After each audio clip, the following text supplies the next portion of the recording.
चुनाव सिर्फ बड़ी बड़ी लहरों पर नहीं जीते जाते। अक्सर लोकतंत्र की असली कहानी बेहद छोटे अंतरों में छिपी होती है। आज हम मध्य प्रदेश के सिमरिया विधानसभा क्षेत्र के जनादेश को समझेंगे, एक ऐसा जनादेश जो सिर्फ 637 वोटों के फर्क पर टिका है।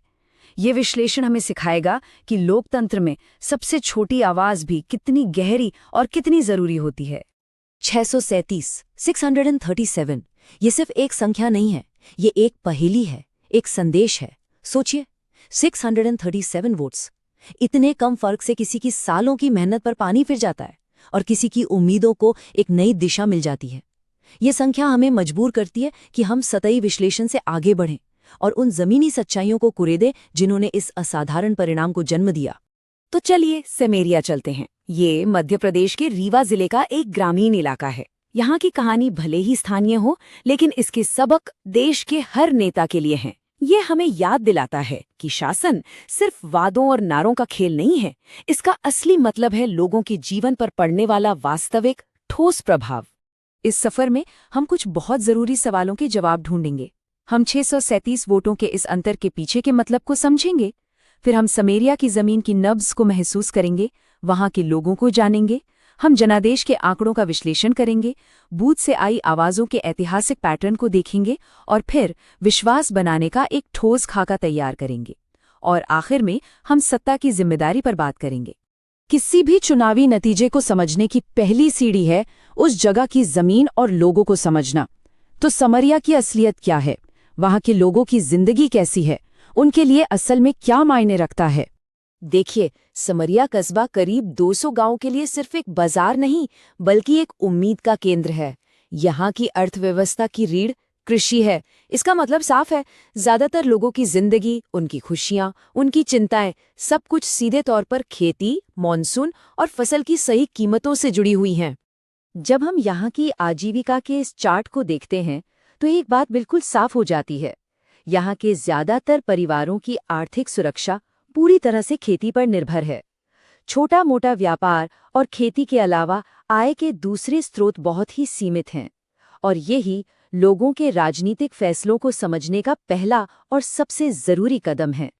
यहाँ की औसत साक्षरता दर करीब 60% है, लेकिन जो आंकड़ा हमारा ध्यान खींचता है वो है पुरुषों और महिलाओं की साक्षरता के बीच का 20% का बड़ा अंतर। ये सिर्फ एक आंकड़ा नहीं है, ये अंतर सूचना के बहाव और राजनीतिक बहस की गुणवत्ता पर सीधा असर डालता है। और ये हमें हमारे संवैधानिक मूल्यों की भी याद दिलाता है, जहां हर व्यक्ति की गरिमा और जिम्मेदारी के साथ सार्वजनिक संवाद का अधिकार सबसे ऊपर है।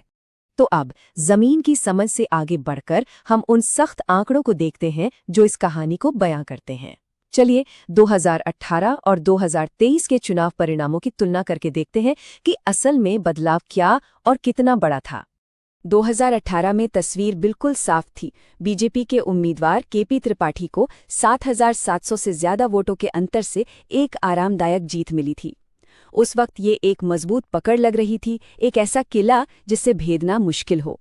लेकिन 5 साल बाद 2023 में सिमरिया की राजनीतिक जमीन खिसक गई। एक तरह का राजनीतिक भूचाल आया। जो अंतर पहले हजारों में था, वो घटकर सिर्फ 637 रह गया। सत्ता का पलड़ा एक बहुत ही नाजुक धागे से एक तरफ से दूसरी तरफ झुक गया।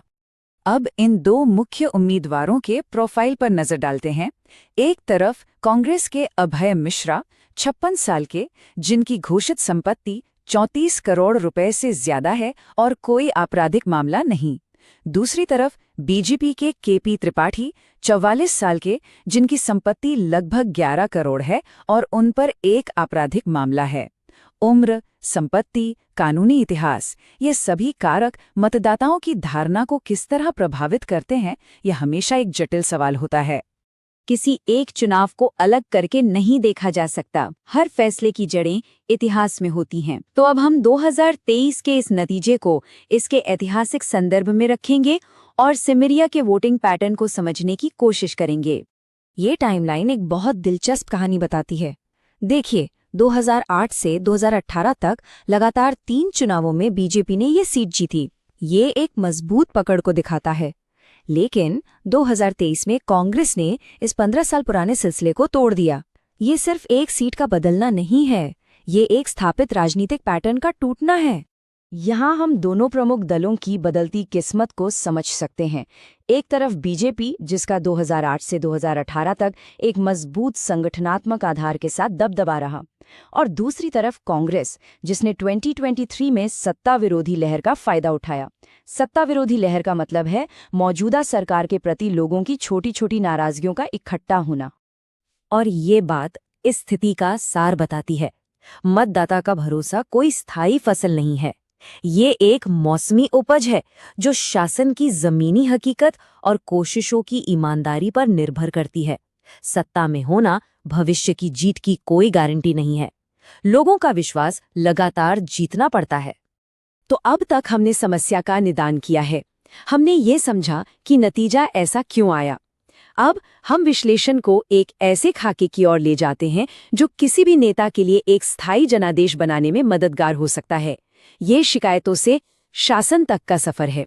ये है लोगों का वही खाता, वो मुख्य मुद्दे जो मतदाताओं की नाराजगी की वजह बनी। कृषि संकट और एमएसपी की चिंताएं, सिंचाई के लिए पानी की कमी, खराब ग्रामीण सड़कें और बिजली, युवाओं में बेरोजगारी और सरकारी योजनाओं के लाभ में देरी। यह सिर्फ सेमेरिया की कहानी नहीं है, बल्कि भारत के कई ग्रामीण इलाकों की सच्चाई है। ये 2023 के चुनावी नतीजों के पीछे के असली कारण हैं। तो रास्ता क्या है? यहाँ एक व्यावहारिक रणनीति है। पहला, प्रमुख वादों को पूरा करके अपनी पकड़ मजबूत करें। दूसरा, संसाधनों को सीधे उन शिकायतों पर केंद्रित करें जो सबसे ज्यादा मायने रखती हैं, पानी, सड़क और रोजगार। तीसरा, बूथ स्तर पर संगठन को और मजबूत करें। चौथा, हर गांव की खास जरूरतों के हिसाब से संवाद करें। और पांचवा, स्थानीय प्रभावशाली लोगों से जोड़ें। लेकिन यहाँ एक जरूरी बात है, आज के डिजिटल युग में भारत के डीपीडीपी कानून के तहत मतदाताओं की गोपनीयता और सहमति सर्वोपरि है। उन तक पहुँचने का मतलब है उनकी व्यक्तिगत सीमाओं का सम्मान करना भी है। हमारा विश्लेषण अब अपने अंतिम चरण में है। यहाँ हम इन सभी बिंदुओं को मिलाकर लोकतांत्रिक जनादेश की प्रकृति के बारे में एक शक्तिशाली संदेश को समझेंगे। सत्ता के साथ आने वाली जिम्मेदारी क्या है? सेमरिया से सबसे बड़ा सबक ये है, the biggest lesson from Semariya is this, कि चुनाव सिर्फ एक दिन की घटना नहीं होते, कि elections are not just a one day event. ये जनता और उनके प्रतिनिधि के बीच एक निरंतर चलने वाली बातचीत है। It is a continuous conversation between the people and their representative. और 637 वोटों का ये मामूली अंतर लोगों का एक शांत लेकिन बेहद स्पष्ट जवाब है। And this narrow margin of 637 votes is the people's quiet but very clear response. ये एक संकेत है कि जमीनी मुद्दों को अब और नजरअंदाज नहीं किया जा सकता। It is a signal that ground level issues can no longer be ignored. यदि आप एक जन केंद्रित नेता बनना चाहते हैं और अपने निर्वाचन क्षेत्र का उत्थान करना चाहते हैं, तो blueprintstrategies.ai से mgr@blueprintstrategies.ai पर संपर्क करें या 08042041602 पर कॉल करें। राजनीति से परे उद्देश्य।